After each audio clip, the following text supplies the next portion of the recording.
नमस्कार, मैं विकास भीजा। आप देख रहे हैं अब तक प्राइम न्यूज। जैसा कि हम आपको हर बार किसी न किसी नई शख्सियत के साथ मिलवाते हैं और इस बार हम आपको करनाल की एक जानी मानी ऐसी हस्ती से मिलवाने जा रहे हैं जिनका नाम आप पहले से ही जानते हैं और उनका मैं आपको एक बार बता दूं। आज हमारे स्टूडियो के अंदर उपस्थित हुए हैं करनाल जिला ब्राह्मण सभा के अध्यक्ष श्री सुरेंद्र बड़ौता जी शर्मा। तो आज मैं आपको बताना चाहता हूं कि करनाल की राजनीति के अंदर इस समय बहुत बड़ा घमासान मचा हुआ है, क्योंकि आम चुनाव बहुत नजदीक आ चुके हैं। जैसे जैसे माहौल गर्म हो रहा है वैसे वैसे करनाल सीट को लेकर मामला बढ़ता जा रहा है और जो ये मामला बढ़ता जा रहा है इसके लिए करनाल की जनता नहीं बल्कि वो पार्टियां, वो नेता दोषी माने जा रहे हैं जो लोग यहाँ पर बाहरी उम्मीदवार को उतारते हैं और यहाँ से वोट लेते हैं, जीतते हैं, पार्लियामेंट में जाते हैं और उसके बाद यहाँ की जनता अपने आप को ठगा महसूस करती है। आज इसी मामले को लेकर हम और हमारे बीच में प्रस्तुत हो रहे हैं करनाल के जाने माने ब्राह्मण नेता श्री सुरेंद्र शर्मा बड़ौता जी। बड़ौता जी, आपका हमारे स्टूडियो में स्वागत है और मैं आपका इस स्टूडियो में आज की वार्ता में उपस्थित होने के लिए बहुत बहुत आभारी हूं और मैं जानना चाहता हूं शर्मा जी कि आज जो करनाल की स्थिति इस समय चल रही है, लोकसभा के चुनाव बहुत नजदीक है और करनाल सीट को लेकर पूरा हरियाणा के अंदर क्या पूरे देश में एक माहौल ऐसा बना हुआ है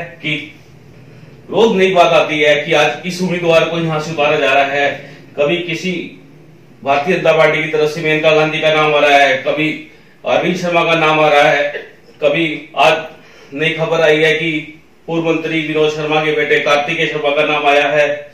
तो इस तरह से कुछ नामों की सुलबलाहट चल रही है। कांग्रेस की तरफ से अवंतिका तंवर शर्मा का नाम प्रस्तुत किया जा रहा है और अभी और भी वो दल है जिनकी तरफ से नाम आने बाकी हैं। लेकिन करनाल की जनता सोशल मीडिया पर बड़े खुले तौर पर विरोध कर चुकी है कि इस बार किसी भी कीमत पर बाहरी उम्मीदवार को यहां पर आने नहीं दिया जाएगा। यदि कोई भी पार्टी बाहरी उम्मीदवार को मैदान में उतारेगी तो उसका कड़ा विरोध किया जाएगा। इस बारे में शर्मा जी आपका क्या कह रहे हैं? ब्राह्मण सभा इस विषय पर क्या सोचती है? और एक बात मैं आपको बताना चाहता हूं कि करनाल की सीट हमेशा ब्राह्मण बिरादरी की तरफ से देखी गई है। ब्राह्मण सीट माना जाता है कि ये ब्राह्मण सीट है और इस पर ब्राह्मण ही उम्मीदवार उतारे जाते हैं और तकरीबन यहां से ब्राह्मण उम्मीदवार चुनकर देश की सबसे बड़ी सर्वोच्च संसद में पहुंचे हैं। मैं इस बारे में आपसे जानना चाहता हूं, आपका रुख जानना चाहता हूं, आपकी सभा का रुख जानना चाहता हूं, उनका क्या स्टैंड रहेगा इन चुनावों को लेकर।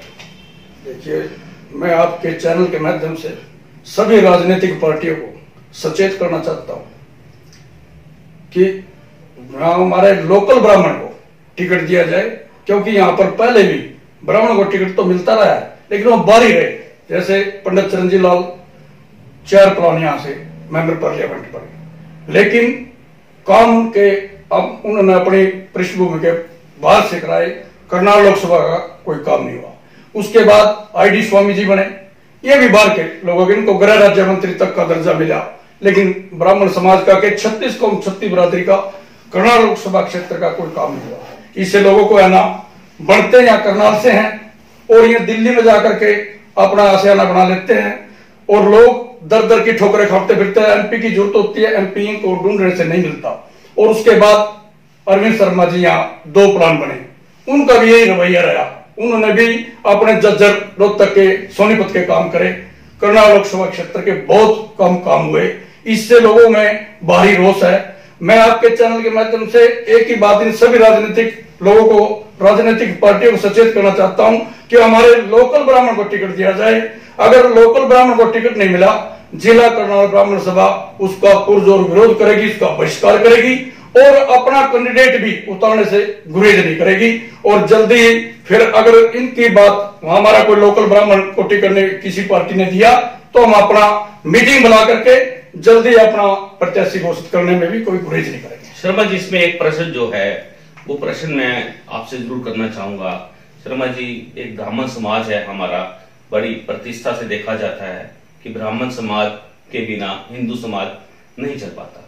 जन्म के समय ब्राह्मण की जरूरत होती है, मृत्यु के समय ब्राह्मण की जरूरत होती है। ब्राह्मण हमारा आदरणीय समाज है और ब्राह्मण समाज हमारा ऐसा समाज है जो किसी भी बिरादरी के लिए, किसी भी जरूरत के लिए सबसे पहले खड़ा होता है।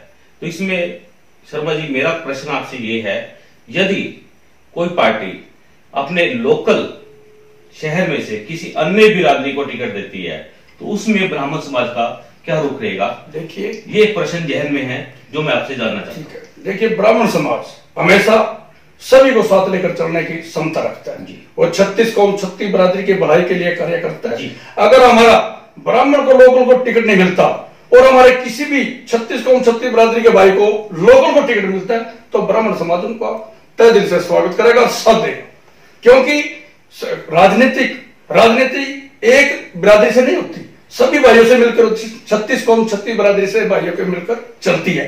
उसमें हमारी मांग तो यह जिला कर्नाल ब्राह्मण सभा की सबसे पहले मांग तो सभी राजनीतिक पार्टी से एक ही मांग है, हमारे ब्राह्मण लोकल ब्राह्मण को यहाँ टिकट है, क्योंकि जब से लोकसभा का चुनाव हुआ ज्यादातर ब्राह्मण करनाल लोकसभा क्षेत्र से जीतता है, 2-3 बार को छोड़ करके सिर्फ। तो हमारे हक भी बनता है ब्राह्मणों का भाई यहाँ पर टिकट मिले। अगर ब्राह्मण को टिकट नहीं मिलता, किसी भी लोकल को यहाँ जो लोकसभा क्षेत्र का है उसको टिकट मिलता, तो ब्राह्मण समाज उनका साथ देने में भी कोई बुरी चीज नहीं। देखिए शर्मा जी, आपकी बहुत बड़ी बात है, इसका मैं स्वागत करता हूँ। आपने बहुत अच्छी बात कही है और आपने बहुत बड़ी दरियादिली भी दिखाई है इसके अंदर। लेकिन शर्मा जी, ये बात समझ से बाहर है। करनाल लोकसभा क्षेत्र के लोग इस बात को समझ नहीं पा रहे कि आखिरकार ये राजनीतिक दल करनाल की जनता को ऐसी कौन सी जनता समझते हैं कि हमेशा बाहर से पैराशूट से उम्मीदवार उतारते हैं, जीतते हैं, जीतकर पैराशूट से वापिस संसद में चले जाते हैं और अपनी मनमर्जी करते हैं। ऐसी बात समझ नहीं आ रही। मैं चाहूंगा कि आप ये वाली एक बार ये बात विस्तार से समझाएं ताकि ये बात हमारे करनाल लोकसभा क्षेत्र के जो मतदाता हैं उनको समझ में आए। देखिए, मैं आपके चैनल के माध्यम से अपने लोकसभा क्षेत्र के 36 कौम 36 बिरादरी के भाइयों से अपील करना चाहता हूं, समय रहते अपनी ताकत को पहचाने और अपने लोकल को यहां से उम्मीदवार घोषित करवाएं, उनका दबाव बनाएं सभी राजनीतिक पार्टियों पर। और जो हमारा लोकल भाई कोई भी आता है उससे हमारे को लोकसभा क्षेत्र में फायदा होगा, क्योंकि वो है ना अपने लोकसभा क्षेत्र का ही कार्य करेगा और किसी भी राजनीतिक पार्टी के मतलब वो दिल्ली जाने की जरूरत नहीं पड़ेगी हमने, कि जहां जिससे मिलना है, कोई ग्रांट की बात है या जनहित के कोई कार्य करने की बात है तो तब भी हम उनके पास जा सकते हैं आसानी से। क्योंकि जो दिल्ली जाना पड़ता है, एक आम आदमी गाड़ी करके 4000 रुपए की गाड़ी करेगा किराए पे, वो अपना जाएगा बेचारा, नहीं मिलेगा, अब धक्के खाकर फिर आएगा, उसकी बड़ी हताशा अनुभव करता है, बड़ा ठगा सा महसूस करता है। इसलिए मैं तो आपके चैनल के माध्यम से अपने जनता जनार्दन को सभी लोकसभा क्षेत्र के भाइयों से अपील करूंगा, भाई अपने लोकल को जो भी हमारे लोकसभा क्षेत्र का है उसको वोट दें, उसी को प्रत्याशी बनाएं, सभी पार्टियों पर दबाव बनाएं। नहीं तो जिला करनाल, अगर किसी भी राजनीतिक पार्टी ने हमारे लोकल को टिकट नहीं दिया तो जिला करनाल ब्राह्मण सभा कोई भी एजिटेशन करने से गुरेज नहीं करेगी, धरने प्रदर्शन करेगी, पुतले फूकेगी। चाहे हमने देखो लोकतंत्र में इकट्ठ से ही अपना कार्य सिद्ध होते हैं। हम अपना पूरा दबाव राजनीतिक पार्टियों पर बनाएंगे। यहाँ हम आपके चैनल के माध्यम से शर्मा जी, मैं एक बात और जानना चाहता हूँ। करनाल विधानसभा क्षेत्र है, यहाँ से जो विधायक माननीय मनोहर लाल जी हैं वो यहाँ के मुख्यमंत्री, हरियाणा के मुख्यमंत्री भी हैं, तो क्या आप इस मांग को लेकर माननीय मुख्यमंत्री से मिलेंगे या कोई उनको ज्ञापन देंगे या कोई आप इस विषय को लेकर कोई मांग रखेंगे? इस विषय पे आपका क्या रुख रहने वाला है? हम जल्दी अपनी मीटिंग करके माननीय मुख्यमंत्री जी के संज्ञान में भी एक ज्ञापन देकर ये करेंगे, उनसे भी अपील करेंगे कि हमारा लोकल यहाँ से ब्राह्मण को टिकट दी जाए। हम उनसे जल्दी मिलकर ये अपनी डिमांड रखें। शर्मा जी, हमें एक बात और भी पता लगी है, हमारे सूत्र हैं, हम लोग भी सब जगह नजर रखते हैं, हमें पता चला है कि आपने भी कोई कैंडिडेट तैयार किया हुआ है। यदि मान लो आपकी बात को अनसुना कर दिया जाता है तो आप किस उम्मीदवार को यहाँ पर मैदान में उतारना चाहेंगे? देखिए, अगर हमारी बात को नहीं माने किसी भी राजनीतिक पार्टी ने तो हम जिला करनाल ब्राह्मण सभा का प्रत्याशी घोषित करने में कोई गुरेज नहीं करेंगे।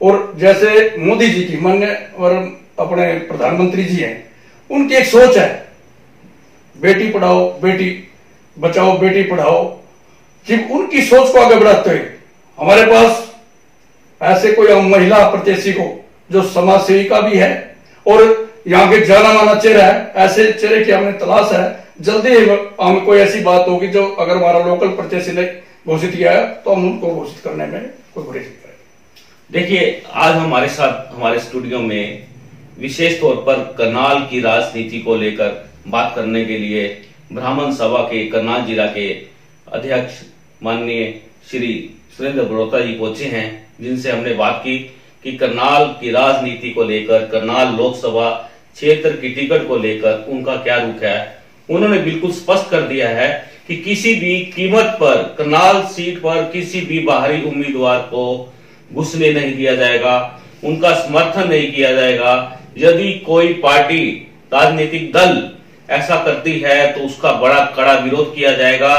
हो सकता है इस विरोध में उसके पुतले फूके जाएं, कुछ भी किया जाए, लेकिन किसी भी कीमत पर इस चीज को बर्दाश्त नहीं किया जाएगा। बिल्कुल स्पष्ट कर दिया। जरूरत पड़ी तो ये लोग अपना उम्मीदवार भी मैदान में उतार सकते हैं।